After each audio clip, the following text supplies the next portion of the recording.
मुबारक नया साल के RBI Recording Studio Music by Santosh Gandhi। मुबारक नया साल के। आप सुन रहे हैं आजाद राजा को।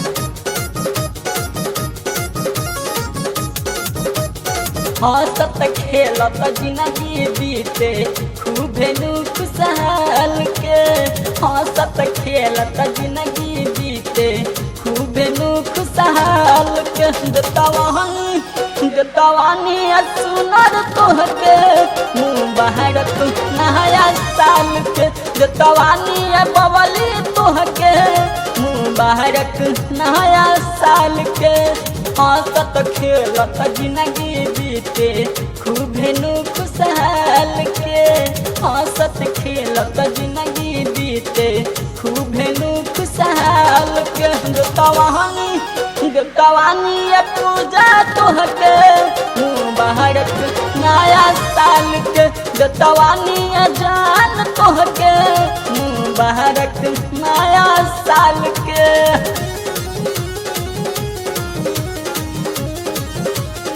मुबारक नया साल के।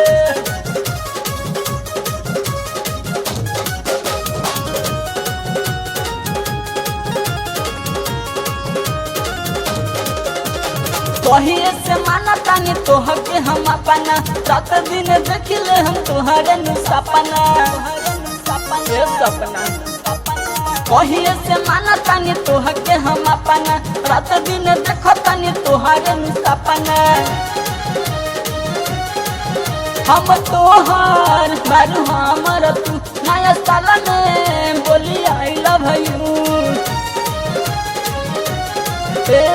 फोनवे पकवल है पूछत रहबू हमार हाल चाल के। फोनवे पकवल है पूछत रहबू हमार हाल चाल के। जतवानी रंजीता तोहके मुबारक नया साल के। जतवानी कविता तोहके मुबारक नया साल के।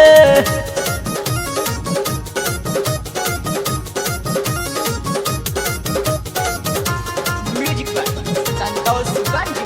मुबारक नया साल के। मुबारक नया साल के।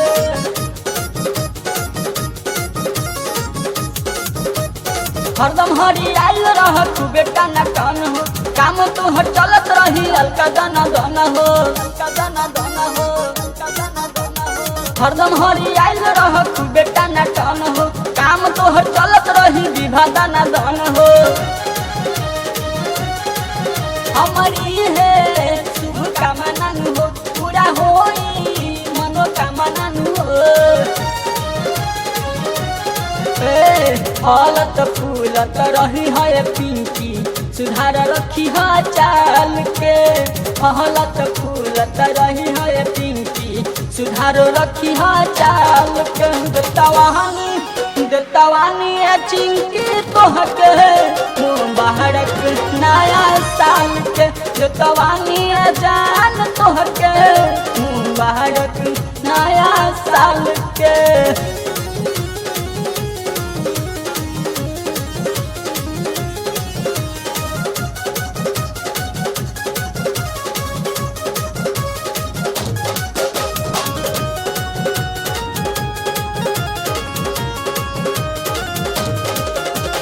कहतानी तोह से हम रह जाया जाद हो।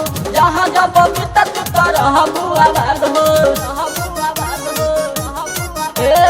कहतानी तोह से हम रह जाया जाद हो। जहाँ जब तक रहबू आबाद हो। कहे बंटी संजू हनुमत हो गीत लिखले पुरुषोत्तम हो। भैया भौजी खुश रही तू नया नया साल के। काका काकी खुश रही तू नया नया साल के। जतवानी भाई तोहके मुबारक नया साल के। जतवानी भौजी तोहके मुबारक नया साल के। हंसत खेलत जिंदगी बीते खूबे नु खुशहाल के। हंसत खेलत जिंदगी बीते खूबे नु खुशहाल के। दतवानी रसबुआ तोहके मुबारक नया साल के। दतवानी जान तोहके मुबारक नया साल के। RBI recording studio. मुबारक नया साल के। RBI recording studio. Music by Santosh Gandhi.